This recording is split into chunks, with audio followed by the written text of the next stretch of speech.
Respira fundo, torcedor corintiano, porque esse jogo contra o Vasco teve de tudo. Depois de 6 partidas sem vencer, o Corinthians conseguiu arrancar 3 pontos fundamentais fora de casa e deu um sinal de vida no Campeonato Brasileiro. Foi aquela vitória com gosto de alívio, mas também com um tempero de esperança, já que alguns jovens aproveitaram a oportunidade e mostraram que podem ser peças importantes daqui para frente. Claro que ainda é cedo para falar em virada de chave, mas essa partida em São Januário deu material suficiente para a gente debater bastante. O Corinthians vinha numa sequência ruim, acumulando tropeços dentro e fora de casa, sem confiança, sem competitividade, e até mesmo a torcida já estava perdendo a paciência. Mas contra o Vasco, a equipe conseguiu juntar intensidade, inteligência e, acima de tudo, aproveitou as fragilidades do adversário para se impor. O placar de 3-2 conta parte da história, mas quem viu o jogo sabe que poderia ter sido mais tranquilo se não fosse por alguns sustos desnecessários. O Corinthians abriu o placar ainda no primeiro tempo com Maicon, que voltou ao time titular e mostrou por que Dorival Júnior confia tanto nele. Aliás, essa escolha do treinador gerou discussão antes da bola rolar, já que o técnico decidiu deixar Rodrigo Garro no banco, justamente o cara que costuma ser o cérebro do time. Muita gente estranhou, mas quando se entende o contexto, a decisão faz sentido. Garro carrega um problema crônico no joelho, algo que o incomoda em semanas de jogos consecutivos. Ele mesmo havia reclamado disso após a derrota para o Bahia, dizendo que não aguentava essa maratona.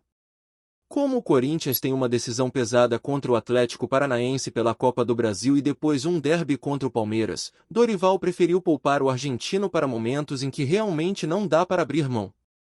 No lugar dele, a formação teve Ranieri, Charles, Bidon e Maicon. O Bidon, inclusive, foi um dos grandes nomes da partida, aproveitando bem os espaços que o Vasco deixou na entrada da área. E o curioso é que esse setor do campo foi praticamente uma avenida para o Corinthians. O Vasco parecia convidar qualquer jogador rival a entrar e finalizar, tamanha era a liberdade que concedia. Foi exatamente dessa forma que saiu o primeiro gol. A jogada começou pelo lado direito, passou por Gustavo Henrique e André Ramalho, que inverteram o lance para o lado oposto. A bola chegou em Matheus Bidu, que teve calma, levantou a cabeça e encontrou Maicon entrando livre. Em vez de rifar, em vez de cruzar de qualquer jeito, Bidu tocou com precisão e Maicon finalizou de primeira, sem dar chances para Léo Jardim. 1-0 e um peso enorme tirado das costas do time. A partir daí, o Corinthians poderia até ter ampliado, mas levou alguns sustos. O Ryan acertou uma bola na trave e Coutinho quase empatou com aquela batida de chapa que é a marca registrada dele. O primeiro tempo terminou apertado, e a sensação era de que, se o Corinthians não voltasse ligado, poderia acabar complicando.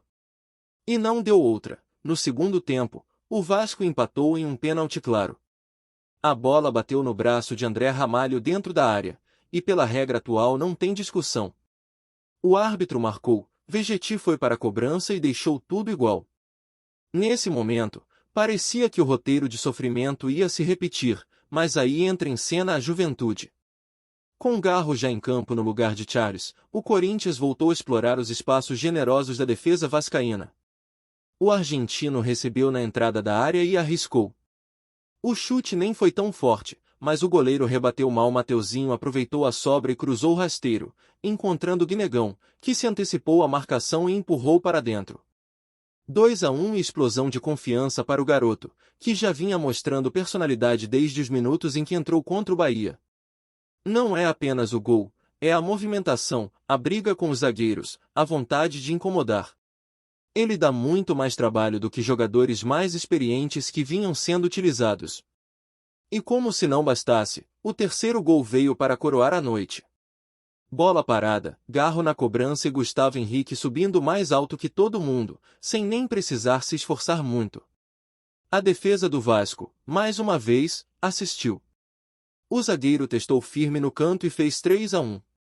Nesse instante parecia que o jogo estava resolvido. Só parecia. Porque aí entrou em cena uma peça que vem tirando o sono do torcedor, Félix Torres. Improvisado na lateral, ele foi responsável por momentos de desespero. Em uma jogada bizarra, errou na saída de bola, perdeu a posição e permitiu que o Vasco diminuísse com Ryan. 3-2 e ainda restavam minutos de tensão. Para completar, o mesmo Ryan quase empatou em uma jogada pela direita, levando todo mundo a um déjà vu de partidas que escaparam no fim. O Corinthians conseguiu segurar, mas ficou claro que algumas peças não têm condições de vestir a camisa do clube. Isso aumenta ainda mais a responsabilidade da diretoria, porque estamos falando de um elenco que tem talento, mas também buracos escancarados. Só que nem tudo é problema. O saldo positivo fica justamente nos garotos. Bidon jogou muito, Guinegão decidiu, Mateuzinho participou diretamente de lance de gol e mostrou que pode ser útil. Quando a base aparece em momentos de pressão, ela mostra que não está apenas completando o elenco. É por isso que Dorival começa a dar mais minutos para essa molecada. Voltando ao Maicon, é interessante observar como ele carrega uma ligação emocional com o clube. Filho do Terrão, autor de gol em título paulista contra o Palmeiras, um jogador que já deu retorno financeiro importante quando foi vendido no passado e que, apesar das lesões, insiste em dar a volta por cima. Ele não é o volante destruidor como Ranieri, tampouco um meia criativo como Garro, mas é aquele jogador que organiza, se apresenta para receber e chega na área. Exatamente o que fez no gol contra o Vasco. Esse tipo de característica é rara no elenco e pode ser valiosa em jogos grandes. Claro que ainda há muito a evoluir. A defesa continua vulnerável, o time sofre para controlar o jogo em determinados momentos, e a cada vez que se vê pressionado, bate aquele medo de um apagão. Mas se a gente olhar a tabela, a vitória não foi pequena. O Corinthians chegou aos 25 pontos, pulou para o meio da classificação e ganhou fôlego. Não é hora de pensar em parte de cima ainda, mas pelo menos a zona de rebaixamento ficou para trás. A partir daqui, é construir consistência, somar pontos e ganhar corpo para a reta final da temporada. E dentro desse cenário entra também o mercado. O clube ainda lida com o transfer ban, mas tenta resolver a situação para reforçar o elenco.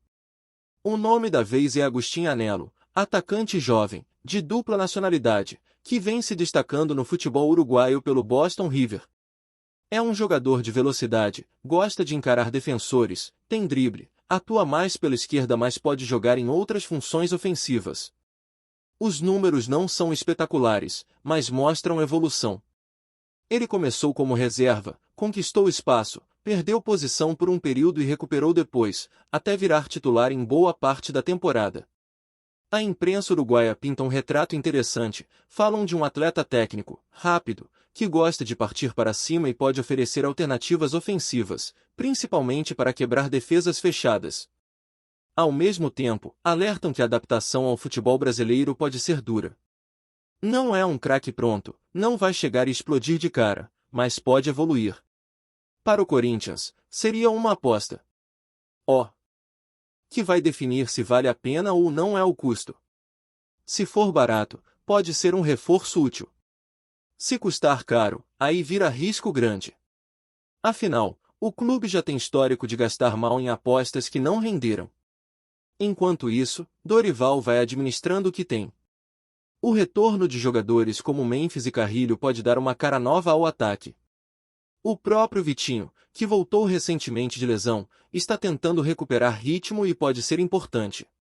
Quando esses atletas estiverem em condições, somados ao bom momento dos garotos e à liderança técnica de Garro, o Corinthians ganha mais opções. A vitória sobre o Vasco foi apenas um passo, mas foi um passo que trouxe alívio, confiança e até mesmo uma sensação de que o time pode enfrentar os próximos desafios com mais força. Depois dessa vitória que trouxe alívio, o Corinthians entra em uma fase decisiva da temporada. A agenda não é nada tranquila. A Copa do Brasil bate a porta com o duelo contra o Atlético Paranaense, e jogar na Arena da Baixada nunca é simples, ainda mais com aquele gramado sintético que exige demais do físico dos atletas. É exatamente por isso que Dorival vem controlando os minutos de alguns jogadores, principalmente Rodrigo Garro. O argentino será fundamental nesses dois confrontos e também no clássico contra o Palmeiras, marcado antes da pausa da data FIFA. São partidas que não apenas mexem com a tabela, mas também com a moral de qualquer time. Se o Corinthians conseguir competir bem, pode criar uma nova atmosfera para o restante do campeonato. E é interessante observar como o treinador tem tentado encontrar soluções no meio de tantas ausências. O time passou por um período crítico, sem Memphis, Carrillo, Yuri Alberto e outros nomes importantes, o que obrigou Dorival a apostar na base. E esse é o tipo de risco que pode gerar uma surpresa positiva. Garotos como Bidon, Guinegão e Mateuzinho não só corresponderam como ainda mudaram a dinâmica do time. Eles jogam sem medo, imprimem intensidade, correm para marcar, brigam por cada bola. Essa energia acaba contaminando os mais experientes, que muitas vezes já entram em campo pressionados, carregando o peso de mais atuações recentes. A juventude, por outro lado, joga com a cabeça mais leve. O caso do Guinegão é o melhor exemplo. Ele já tinha dado sinais de personalidade contra o Bahia e, diante do Vasco, confirmou o que vinha mostrando nos treinos: força, movimentação, presença diária para incomodar os zagueiros. Não é apenas o gol que o coloca em destaque. É o fato de segurar a bola no ataque, abrir espaço para os companheiros e se mostrar disposto a lutar em cada dividida. Em uma fase em que atacantes mais rodados, como Romero, não conseguiram entregar resultado, a presença de um garoto com fome faz diferença. Essa resposta imediata é algo que mexe com o torcedor e também pressiona a diretoria a rever prioridades no mercado. E por falar em mercado, a situação segue delicada. O Corinthians ainda precisa resolver o transfer ban para registrar qualquer reforço, mas as movimentações nos bastidores acontecem. O nome mais comentado é o de Agustín Anello, atacante de 23 anos, que hoje está no Boston River, do Uruguai. A trajetória dele até agora não é de encher os olhos, mas tem detalhes que chamam a atenção. Formado na base de clubes europeus, ele passou pela Espanha, Bélgica e Holanda antes de tentar firmar carreira no futebol sul-americano. Não teve números extraordinários, mas conseguiu encontrar espaço e até mesmo se consolidar como titular em parte da temporada. O que se fala dele é que tem velocidade, drible e coragem para partir para cima, mas que precisaria de tempo para se adaptar ao peso de vestir a camisa do Corinthians. Alguns jornalistas uruguaios descrevem Anello como um ponta agressivo, capaz de buscar jogadas individuais e servir bem o centroavante. Outros ressaltam o jogo aéreo, algo incomum para jogadores da posição. Ele não é alto demais, mas sabe atacar o espaço com inteligência. Só que junto com isso vem a desconfiança natural de quem analisa jogadores de mercados menos badalados. A grande questão não é o estilo dele, mas o preço que seria pago para trazê-lo. Porque se for um valor baixo, pode ser uma aposta válida. Se for alto, vira uma operação arriscada demais para um clube que ainda lida com problemas financeiros sérios. Enquanto isso, Dorival tenta trabalhar com o que tem em mãos.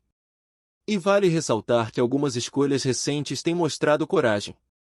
Poupar Rodrigo Garro em um jogo importante contra o Vasco, por exemplo, poderia gerar críticas pesadas, mas o treinador bancou a decisão pensando no todo. Ele sabia que o adversário tinha fragilidades defensivas, que poderia explorar com jogadores de mais fôlego, e deixou o argentino como carta na manga para o segundo tempo. A estratégia funcionou, porque Garro entrou descansado e participou do lance que resultou no segundo gol. É esse tipo de leitura que mostra que, mesmo em meio a limitações, o treinador está enxergando alternativas. Outro ponto relevante é o retorno de Maicon como protagonista. O volante tem uma relação emocional com o clube, já foi decisivo no passado e, apesar das lesões constantes, quando está bem fisicamente consegue acrescentar qualidade. O gol contra o Vasco foi simbólico, não apenas pelo placar, mas porque ele mostrou exatamente sua principal característica, chegar na área como elemento surpresa. Isso é algo que faltava ao Corinthians, que muitas vezes ficava dependente de jogadas individuais de Garro. Com o Maicon participando mais, o time ganha outra opção de construção. Claro que os problemas ainda estão por ali. A defesa segue instável, e a improvisação de Félix Torres na lateral escancarou isso. É difícil entender por que ele continua sendo opção em momentos de aperto, já que sua atuação comprometeu a tranquilidade do time contra o Vasco. São erros que não deveriam acontecer em jogos desse nível, e isso mostra que o elenco ainda carece de reposição de qualidade. Para brigar em alto nível, não basta depender apenas da garra da molecada. É necessário ter um grupo mais equilibrado. Mesmo assim, a vitória sobre o Vasco trouxe um impacto importante na tabela. O Corinthians, que estava rondando a zona perigosa, agora aparece na parte central da classificação com 25 pontos. Isso dá uma margem de respiro, ainda que a situação não permita acomodação. O próximo passo é tentar transformar esse alívio em sequência. Vencer uma partida não resolve o campeonato, mas dá confiança. A partir daí, é possível começar a projetar objetivos maiores. E quando olhamos o calendário, percebemos o quanto essa sequência vai ser exigente. A ida contra o Atlético Paranaense acontece no gramado sintético, onde o jogo é sempre mais rápido, a bola que sai diferente, e o risco de lesão aumenta. Depois, o clássico contra o Palmeiras, que por si só já carrega um peso enorme, pode servir como termômetro do momento da equipe. São jogos que mexem não apenas na tabela, mas também no psicológico. Uma boa atuação nesses confrontos pode consolidar a confiança conquistada com a vitória sobre o Vasco. No meio disso tudo, há expectativa pelo retorno de peças importantes. Memphis já começou a dar sinais de recuperação, postando até mesmo mensagens otimistas. Se ele realmente estiver à disposição, mesmo que aos poucos, vai acrescentar muito ao ataque. O mesmo vale para Carrilho, que também faz falta na movimentação do meio-campo. E Vitinho, que voltou recentemente, ainda busca ritmo, mas tem qualidade para disputar espaço. Com esses nomes se somando aos garotos que já mostraram serviço, Dorival pode ganhar alternativas interessantes para montar estratégias diferentes em cada jogo. É inegável que a vitória em São Januário não foi apenas sobre o Vasco, mas também contra a desconfiança que cercava o elenco. Quando um time passa 6 jogos sem vencer, a pressão aumenta de forma quase insuportável. Torcida perde paciência, imprensa cobra, e até mesmo jogadores mais experientes começam a sentir o peso. Por isso, quebrar essa sequência foi tão importante. Não é que os problemas desapareceram, mas agora existe um ambiente mais favorável para trabalhar. O torcedor que acompanha sabe que o Corinthians sempre vive no limite. Quando parece que vai afundar, surge uma reação. Quando dá sinais de evolução, aparece um tropeço inesperado. É esse sobe e desce que faz parte da identidade recente do clube, mas que também deixa todo mundo no limite emocional. A vitória sobre o Vasco, com participação decisiva da base, mostrou que ainda existe gás para buscar algo a mais nessa temporada. E se esses jovens continuarem aproveitando as chances, podem se tornar protagonistas inesperados em jogos grandes. E não dá para ignorar o peso da camisa em partidas como as que estão por vir. A Copa do Brasil tem sido um torneio especial para o Corinthians ao longo dos anos, e essa oportunidade contra o Atlético Paranaense é daquelas que podem definir a temporada. Passar de fase dá moral, garante premiação financeira e mantém viva a chance de levantar um título. E um clássico contra o Palmeiras nunca é apenas mais um jogo. É sempre um divisor de águas, capaz de mudar o humor da torcida e a confiança dentro do vestiário. Com isso, Dorival terá de equilibrar duas coisas fundamentais: a recuperação física dos jogadores e a manutenção da confiança da garotada. Não adianta esgotar os jovens agora e queimá-los em meio à pressão. É preciso dosar, dar espaço, mas também proteger. O que se viu contra o Vasco foi animador, mas o caminho é longo. A temporada ainda reserva muita turbulência, e o Corinthians vai precisar de todos, da base aos mais experientes, para atravessar esse percurso. Antes de prosseguirmos, te pedimos que deixe seu like e já se inscreva no canal para não perder nenhuma novidade exclusiva do Corinthians. Continuando. A polêmica envolvendo a Confederação Brasileira de Futebol, CBF, tomou proporções inesperadas nas últimas horas, deixando torcedores, jornalistas e comentaristas esportivos em verdadeiro alvoroço. O jogo entre Corinthians e Bahia, que já havia sido celebrado como uma partida marcante, acabou sendo alvo de uma reviravolta jurídica e administrativa, gerando rumores intensos sobre possíveis irregularidades que teriam ocorrido dentro e fora de campo. Fontes internas da CBF indicam que a decisão de anular o confronto não foi tomada de forma leviana e envolveu análises detalhadas de árbitros, revisões de vídeos e documentos oficiais que supostamente comprovariam falhas técnicas e de conduta que poderiam ter influenciado o resultado. Nos bastidores, Comenta-se que o episódio abriu discussões acaloradas entre conselheiros e membros da diretoria, com cada grupo defendendo posições completamente opostas sobre a legitimidade do jogo, a integridade da competição e a necessidade de punições severas ou, ao contrário, medidas conciliatórias para preservar a imagem da entidade.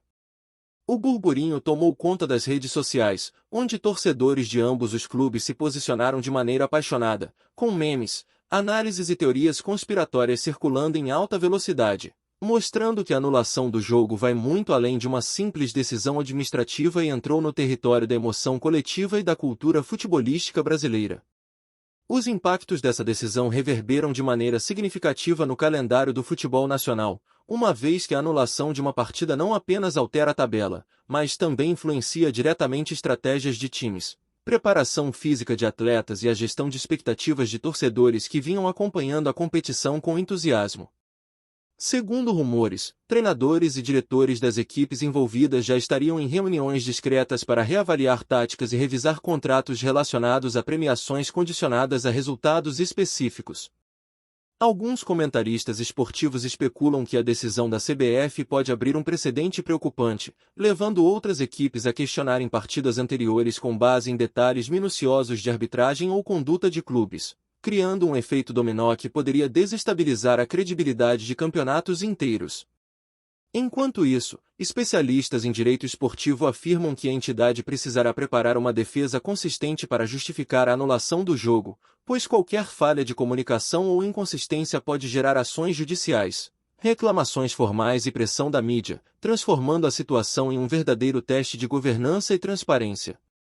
Entre torcedores, a narrativa se mistura a paixões históricas, provocações digitais e debates acalorados, criando um clima de suspense, expectativa e desconfiança, como se cada movimento da CBF fosse acompanhado com lupa e antecipação, como se todos estivessem à espera do próximo capítulo dessa novela esportiva.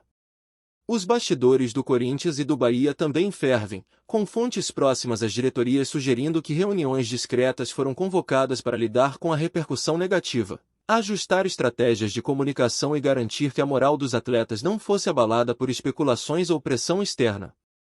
Supõe-se que conversas entre jogadores, comissão técnica e psicólogos esportivos estariam acontecendo para conter qualquer impacto emocional, mantendo foco nos treinos e nos próximos desafios da temporada. Rumores indicam ainda que a imprensa esportiva especializada recebeu informações privilegiadas sobre documentos internos que a CBF analisou antes de tomar a decisão, sugerindo que a arbitragem teria cometido erros técnicos cruciais, ou que situações administrativas relacionadas a registro de atletas e conformidade com regulamentos teriam sido determinantes para a reviravolta. Essa mistura de elementos técnicos, jurídicos e emocionais cria um cenário explosivo, no qual qualquer declaração de dirigentes ou comentários de jogadores é escrutinada e rapidamente viralizada, aumentando a sensação de que o futebol brasileiro vive um momento de tensão inédita. As redes sociais se tornaram palco central do debate, com torcedores expressando indignação ou apoio, enquanto analistas discutem possíveis repercussões na tabela, nas finanças dos clubes e na credibilidade da competição. No contexto nacional, a anulação do jogo representa uma situação inédita que coloca a CBF sob os holofotes de maneira crítica, exigindo explicações detalhadas e coerentes sobre os critérios utilizados para revogar o resultado oficial da partida entre Corinthians e Bahia. Entre clubes, jornalistas e especialistas, a especulação sobre quem poderia ter influenciado a decisão ou qual teria sido a pressão nos bastidores é constante, com diversas teorias circulando sobre interesses políticos, lobby de empresários, conflitos de diretoria ou até erros humanos que teriam gerado a necessidade de uma correção radical. Torcedores discutem cada possível cenário com fervor, e sites especializados em notícias esportivas dedicam colunas inteiras para analisar cada detalhe. Desde supostos erros de arbitragem até inconsistências no regulamento. Além disso, a polêmica reacende antigos debates sobre a credibilidade do futebol brasileiro, a imparcialidade da CBF e a transparência na condução de campeonatos, deixando a opinião pública em alerta. A situação também gera impacto econômico, pois patrocínios, ingressos e contratos de mídia podem ser afetados por incertezas em torno da legitimidade das partidas, criando uma atmosfera de instabilidade que vai muito além da simples questão esportiva, mostrando que a decisão da CBF ressoa em múltiplas frentes, afetando todos os envolvidos no universo do futebol. Enquanto o assunto continua sendo debatido, especialistas destacam que a repercussão pode servir como um catalisador para mudanças estruturais na gestão do futebol nacional, com medidas de maior fiscalização, revisão de protocolos de arbitragem e criação de mecanismos preventivos para evitar que situações semelhantes ocorram novamente. Entre torcedores, a polêmica alimenta paixões, provoca discussões acaloradas e incentiva teorias conspiratórias sobre favorecimento, erros humanos ou manipulação de resultados, tornando a anulação do jogo um tema que ultrapassa o âmbito esportivo e se transforma em fenômeno cultural. Em clubes e entidades esportivas, o episódio é tratado com cautela, estratégia e, muitas vezes, silêncio estratégico, pois qualquer declaração pública pode ser interpretada de maneira a agravar tensões. No meio jornalístico, o burburinho é intenso, com colunas, podcasts e redes sociais analisando cada movimento, cada pronunciamento e cada possível consequência da decisão da CBF, em um ciclo que parece não ter fim. A expectativa de torcedores e especialistas é de que novas informações surjam a qualquer momento, mantendo o clima de suspense e gerando especulações sobre o futuro imediato do futebol brasileiro, enquanto Corinthians e Bahia tentam lidar com a repercussão sem perder o foco em seus objetivos esportivos, em um verdadeiro cenário de novela que mistura paixão, rivalidade e instabilidade institucional. Apresentamos as últimas notícias do Corinthians diariamente. Inscreva-se no nosso canal e deixe o seu like para continuar recebendo informações exclusivas. Não se esqueça de compartilhar a sua opinião sobre essa notícia nos comentários, pois sua participação é crucial para o Corinthians. Até o próximo vídeo, fiel!